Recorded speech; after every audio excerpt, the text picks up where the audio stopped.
তোমালোক সকলোকে মোৰ ইউটিউব চেনেল গবজব আছামলৈ স্বাগতম জনাইছোঁ। আজিৰ ভিডিঅ'ত আমি ক্লাছ 7ৰ চেপ্টাৰ নম্বৰ 4 তাপ পাঠটিৰ অনুশীলনী সকলোবোৰ কুৱেশ্যনৰ এনচাৰ কৰিম। আহা ভিডিঅ'টো আমি এতিয়া আৰম্ভ কৰোঁ। প্ৰথম কুৱেশ্যনটো তোমালোকক এনেদৰে দিয়া আছে, পৰীক্ষাগাৰত ব্যৱহাৰ কৰা থাৰ্মোমিটাৰ আৰু ক্লিনিকেল থাৰ্মোমিটাৰৰ মাজৰ পাৰ্থক্য আৰু সাদৃশ্য লিখিবলৈ কৈছে। তোমালোকক পৰীক্ষাগাৰত থকা থাৰ্মোমিটাৰ আৰু ক্লিনিকেল থাৰ্মোমিটাৰৰ মাজতনো কি পাৰ্থক্য আৰু সাদৃশ্য আছে তাৰ বিষয়ে লিখিবলৈ কৈছে। প্ৰথমতে আমি পৰীক্ষাগাৰত থকা থাৰ্মোমিটাৰ আৰু ক্লিনিকেল থাৰ্মোমিটাৰৰ মাজৰ সাদৃশ্যবোৰ চাম। সাদৃশ্যবোৰ এনেধৰণৰ, দুয়োটাতে তৰল পদাৰ্থ হিচাপে পাৰা ব্যৱহাৰ কৰা হয়। এই দুইটা সঁজুলিতে তৰল পদাৰ্থ হিচাপে আমি কি ব্যৱহাৰ কৰোঁ? পাৰা ব্যৱহাৰ কৰোঁ। দুয়োটাই এমূৰত এটাকৈ পাৰা জমা থকা বাল্ব আছে আৰু দুইটা সঁজুলিতে পাৰা জমা হৈ থকা এটাকৈ বাল্ব থাকে বুলি কৈছে। আৰু দুয়োটাতে চেলচিয়াছ স্কেলৰ দাগ কটা হয়। পৰীক্ষাগাৰত ব্যৱহাৰ কৰা থাৰ্মোমিটাৰ আৰু ক্লিনিকেল থাৰ্মোমিটাৰ দুয়োটাতে চেলচিয়াছ স্কেলৰ দাগ কটা থাকে সেই সঁজুলি দুটাত। দুয়োটাই হ'ল দীঘল ঠেক কাঁচৰ নলীৰে গঠিত। এনেদৰে তোমালোকে পইণ্টবোৰ লিখিবা, তেতিয়া ইহঁতৰ সাদৃশ্য এইকেইটাই আছিল। এতিয়া আমি পাৰ্থক্যলৈ গৈছোঁ। পাৰ্থক্যবোৰ এনেধৰণৰ, ক্লিনিকেল থাৰ্মোমিটাৰত উষ্ণতাৰ জোখ 35 ডিগ্ৰী চেলচিয়াছৰ পৰা 42 ডিগ্ৰী চেলচিয়াছলৈ লোৱাৰ সুবিধা আছে। ক্লিনিকেল থাৰ্মোমিটাৰত দাগবোৰ 35 ডিগ্ৰী চেলচিয়াছৰ পৰা 42 ডিগ্ৰী চেলচিয়াছলৈ লোৱাৰ সুবিধা আছে। তোমালোকে উষ্ণতা 35 ডিগ্ৰী চেলচিয়াছৰ পৰা 42 ডিগ্ৰী চেলচিয়াছলৈকে ক্লিনিকেল থাৰ্মোমিটাৰত জুখিব পাৰিবা। কিন্তু পৰীক্ষাগাৰত ব্যৱহাৰ কৰা যিটো থাৰ্মোমিটাৰ থাকে তাৰ উষ্ণতাৰ জোখৰ পৰিসৰ প্ৰায় 10 ডিগ্ৰী চেলচিয়াছৰ পৰা 110 ডিগ্ৰী চেলচিয়াছলৈ থাকে। এইটো সিহঁতৰ মাজৰ পাৰ্থক্য। আৰু এটা পাৰ্থক্য হৈছে ক্লিনিকেল থাৰ্মোমিটাৰ বাল্বৰ কাষত এটা বেঁকা পথ থাকে, যিটো পৰীক্ষাগাৰত ব্যৱহাৰ কৰা থাৰ্মোমিটাৰত নাথাকে। লেবৰেটৰী বা পৰীক্ষাগাৰ, এইটো একে মিনিং। তোমালোকৰ ইয়াত লেবৰেটৰী লিখা আছে, তোমালোকে পৰীক্ষাগাৰ বুলিও লিখিব পাৰিবা।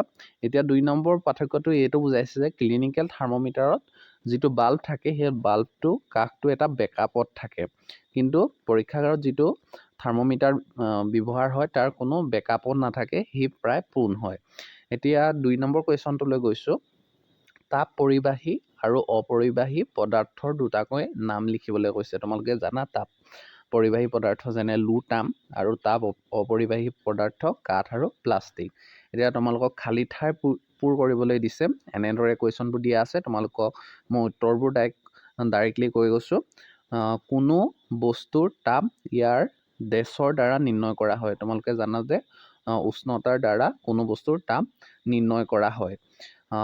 উতলা পানীৰ উষ্ণতা ডেছ থাৰ্মোমিটাৰৰ সহায়ত জুখিব পৰা যায়। এতিয়া জানা যে উতলা পানীৰ উষ্ণতা চেলচিয়াছ থাৰ্মোমিটাৰৰ সহায়ত জুখিব পৰা যায়। ডেছ প্ৰক্ৰিয়াৰে তাপ পৰিবহণত কোনো মাধ্যমৰ প্ৰয়োজন নাই। কোনটো প্ৰক্ৰিয়াত তাপ পৰিবহণত কোনো মাধ্যমৰ প্ৰয়োজন নাই, সেইটো হৈছে ক্লিনিকেল। এতিয়া 2 নম্বৰটো দিয়া আছে, এখন ষ্টীলৰ ঠাণ্ডা চামুচ একাপ গৰম চাহত ডুবাই দিয়া হ'ল। চামুচখনৰ ইমূৰে ডেছ প্ৰক্ৰিয়াৰ দ্বাৰা তাপৰ সঞ্চালন হয়। তোমালোকে লিখিবা যে বিকিৰণ প্ৰক্ৰিয়াৰ দ্বাৰা তাপৰ সঞ্চালন হয়। এতিয়া 4 নম্বৰ কুৱেশ্যনটোলৈ গৈছোঁ। 4 নম্বৰ কুৱেশ্যনটো তোমালোকক এনেদৰে দিয়া আছে, মিলাবলৈ দিয়া আছে। স্থলবতাহ বোৱা সময় গ্ৰীষ্ম, শীত, ৰাতি, দিনত, জলবতাহ বোৱা সময় এনেদৰে দিয়া আছে। তোমালোকে জানা যে স্থলবতাহ বোৱা সময় কি? দিনত। সদায় স্থলবতাহ দিনত বলে, গতিকে দিনতটোৰ লগত মিলাই দিবা। জলবতাহ বোৱা সময় ৰাতি। ডাঠ ৰঙৰ বস্ত্ৰ উপযোগী শীত নে গ্ৰীষ্ম? তোমালোকে লিখিবা শীত।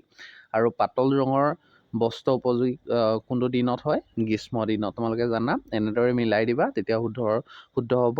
এতিয়া 5 নম্বৰ কুৱেশ্যনটো তোমালোকক দিয়া আছে, ডাঠ কাপোৰৰ এখন বস্ত্ৰ পিন্ধাতকৈ পাতল কাপোৰৰ তৰপকৈ চিলোৱা বস্ত্ৰত বেছি গৰম পোৱা যায়, কিয়? তোমালোক কৈছে যে আমি যদি এখন পাতল কাপোৰ পিন্ধোঁ, তেতিয়া ডাঠ কাপোৰ পিন্ধিলে সেই পাতল কাপোৰৰ তুলনাত বেছি গৰম পোৱা যায়। তাৰ কাৰণটোনো কি তাক সুধিছে। উত্তৰটো তোমালোকে এনেদৰে লিখিবা, ডাঠ কাপোৰৰ তৰপকৈ চিলোৱা বস্ত্ৰৰ তৰপৰ মাজত বায়ুৰ পাতল তৰপবোৰ সোমাই পৰে। অৰ্থাৎ এনে কাপোৰৰ ভিতৰত বায়ু বেছি পৰিমাণে থাকে।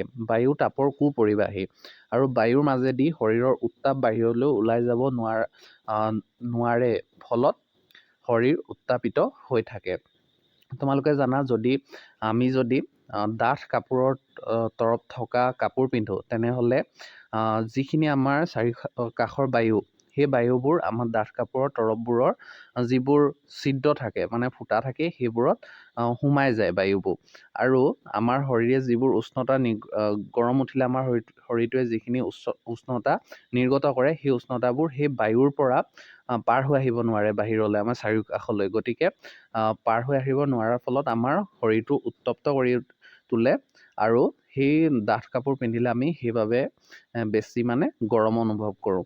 এতিয়া 6 নম্বৰ কুৱেশ্যনটো তোমালোকে এনেদৰে দিয়া আছে, তলৰ চিত্ৰটো নিৰীক্ষণ কৰা আৰু কোন অংশত কি পদ্ধতিৰে তাপ সঞ্চালন ঘটিছে চিনাক্ত কৰা। চিত্ৰটো এনেদৰে দিয়া আছে, তোমালোকে দেখিছা। এতিয়া উত্তৰটো মই কৈ দিছোঁ। চিত্ৰত তাপ পৰিবহণৰ পদ্ধতিবোৰ হ'ল বিকিৰণ, বাৰ্ণাৰৰ পৰা ছচপেনৰ তললৈ। যদি বাৰ্ণাৰ মানে জুই জ্বলোৱা যিডালক সেইডালক বাৰ্ণাৰ বুলি কোৱা হয়। বাৰ্ণাৰৰ পৰা চচৰ তলিলৈ মানে তাপ যিটো পদ্ধতিৰ দ্বাৰা পৰিবহণ হৈছে সেই পদ্ধতিটোক আমি কি বুলি ক'ব পাৰোঁ? বিকিৰণ বুলি ক'ব পাৰোঁ। পাত্ৰৰ তলিৰ পৰা ওপৰলৈ আৰু চামুচখনৰ গালৈ। পাত্ৰৰ তলিৰ পৰা মানে তলডোখৰ পৰা পাত্ৰৰ একদম মুখলৈকে যিটোৰ পদ্ধতিৰ দ্বাৰা তাপ সঞ্চালন হৈছে আৰু চামুচখনৰ গালৈ যিটোৰ দ্বাৰা তাপ সঞ্চালন হৈছে সেই প্ৰক্ৰিয়াটোক আমি কি বুলি কওঁ? পৰিবহণ বুলি কওঁ। আৰু পাত্ৰৰ তলিৰ পৰা পানীৰ ওপৰৰ পৃষ্ঠলৈ, পাত্ৰৰ তলিৰ পৰা যদি পানীৰ ওপৰৰ পৃষ্ঠলৈ আমি তাপ যিটো পদ্ধতিৰ দ্বাৰা পৰিবহণ হৈছে বুলি কওঁ সেই পদ্ধতিটো হৈছে পৰিচলন। এতিয়া আমি 7 নম্বৰ কুৱেশ্যনটোলৈ গৈছোঁ। 7 নম্বৰ কুৱেশ্যন তোমালোকক এনেদৰে দিয়া আছে, গৰম প্ৰধান ঠাইৰ ঘৰবোৰৰ বেৰৰ বাহিৰ ফালে বগা ৰং দিয়াটোক পৰামৰ্শ দিয়া হয়। ব্যাখ্যা কৰা। যে গৰম যিবোৰ দেশত হয় সেই দেশবোৰৰ ঘৰবোৰৰ বেৰবোৰ বোলে বগা ৰঙৰ হয়। সেই বগা ৰংনো কিয় কাৰণে দিয়ে তাৰ কাৰণটো তোমালোকক ব্যাখ্যা কৰিবলৈ দিছে। এনেদৰে কুৱেশ্যনটো এনচাৰ লিখিবা। মই প্ৰথমতে গাই দিছোঁ, তাৰ পৰা বুজাই দিম। বগা ৰঙে সূৰ্য পোহৰ আৰু ৰ'দ কমকৈ শোষণ কৰে। কাৰণ সূৰ্যৰ পোহৰত থকা সাতোটা ৰঙে বগা ৰঙৰ বস্তুৱে তাৰ গাৰ পৰা প্ৰতিফলিত কৰে, ফলত বস্তুটো ঠাণ্ডা হৈ থাকে।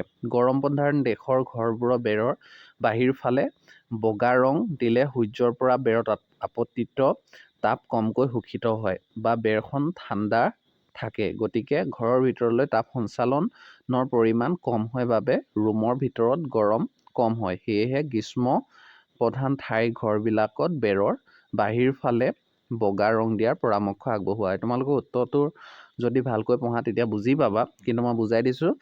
সূৰ্যই যেতিয়া তাপ এৰি দিব তেতিয়া আমাৰ বেৰত যিটো বগা ৰং দিয়া থাকিব সেই বগা ৰংটো তাপখিনি আহি পৰিবহি।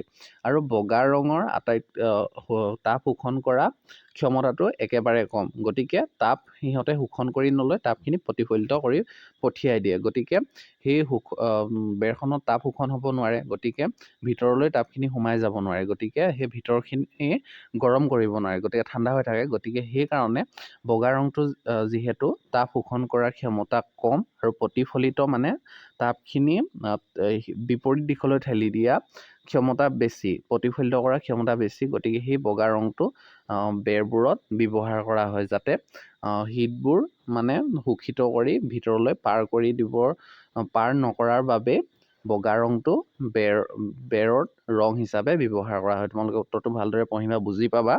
এতিয়া 8 নম্বৰ কুৱেশ্যনটোলৈ গৈছোঁ। 8 নম্বৰ কুৱেশ্যনটো আছে, 30 ডিগ্ৰী চেলচিয়াছ উষ্ণতাত থকা 1 লিটাৰ পানীৰ লগত 50 ডিগ্ৰী চেলচিয়াছ উষ্ণতাত 1 লিটাৰ পানী মিহলোৱা হ'ল, মিশ্ৰণটোৰ উষ্ণতা কি হ'ব? অপশ্যন দিয়া আছে কেইবাটাও। শুদ্ধ উত্তৰটো হ'ব তোমালোকক 30 ডিগ্ৰী চেলচিয়াছৰ পৰা 50 ডিগ্ৰী চেলচিয়াছৰ মাজত থাকিব।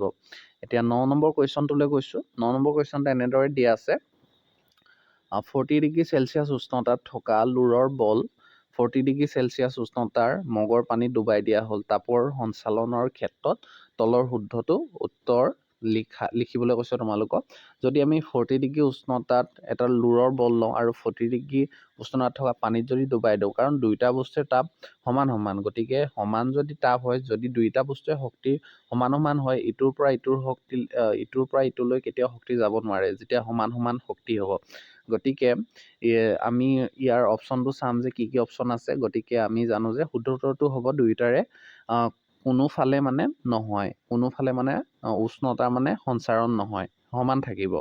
এতিয়া তোমালোকৰ বি নম্বৰ যিটো দিয়া আছে লুৰৰ বলৰ পৰা পানীলৈ বা পানীৰ পৰা লুৰৰ বললৈ কোনোফালে নহয়, সেইটো তোমালোক শুদ্ধ হ'ব। এতিয়া 10 নম্বৰ কুৱেশ্যনটোলৈ গৈছোঁ। 10 নম্বৰ কুৱেশ্যনটো দিয়া আছে এখন কাঠৰ চামুচৰ এটা মূৰ আইচক্ৰীমৰ বাতিত সোমাই দিয়া হ'ল। ইয়াৰ আনটো মূৰ পৰিবহনৰ দ্বাৰা শীতল হ'ব, পৰিচালনৰ দ্বাৰা শীতল হ'ব, বিকিৰণৰ দ্বাৰা শীতল হ'ব, শীতল নহয়। আমি জানো যে কাঠ কুপৰিবাহী, গতিকে এইটো শীতল নহয়। এতিয়া ষ্টীলৰ কেৰাহী এটাৰ তলিত তামৰ প্ৰলেপ দিয়া হয়, ইয়াৰ কাৰণটোনো কি? তাক সুধিছে তোমালোকক। আমি জানো যে আমাৰ সকলোৰে ঘৰত ষ্টীলৰ কেৰাহী থাকে, তাত মানে তলিখনত তামৰ প্ৰলেপ দিয়া থাকে। তাৰ কাৰণটোনো কি তোমালোকক সুধিছে। এতিয়া তোমালোকে কাৰণটো জানা যে তাম ষ্টীলতকৈ বেছি পৰিবাহী। আৰু আমি জানো যে যিবোৰ আমি ৰন্ধা বঢ়া কামত ব্যৱহাৰ কৰোঁ সেইবোৰ সদায় পৰিবাহী হ'ব লাগে, তেতিয়াহে আমাৰ বস্তুবোৰ সিজি উঠিব। গতিকে তাম ষ্টীলতকৈ বেছি পৰিবাহী হোৱাৰ বাবে আমি তলিত মানে তামৰ প্ৰলেপ দিওঁ। এইটোৱে তোমালোকৰ শুদ্ধ। চি যিটো আছে তাম ষ্টীলতকৈ বেছি পৰিবাহী, সেইবাবে আমি ষ্টীলৰ কেৰাহীৰ এটাৰ তলিত তামৰ প্ৰলেপ দিওঁ। সেইটোৱে তোমালোকৰ শুদ্ধ উত্তৰ হ'ব। এতিয়া কুৱেশ্যন ইমানেই আছিল তোমালোকৰ। মই এনচাৰবোৰ কৰি দিলোঁ, ভালকৈ তোমালোকে কৰি চাবা আৰু বুজি নাপালে কমেণ্ট কৰি জনাবা। আজিলৈ ভিডিঅ'টো ইমানেই আছিল। প্ৰেক্টিচ কৰিবা ভালকৈ, তেতিয়া পাৰিবা নিশ্চয়। আজিলৈ ইমানেই, ধন্যবাদ।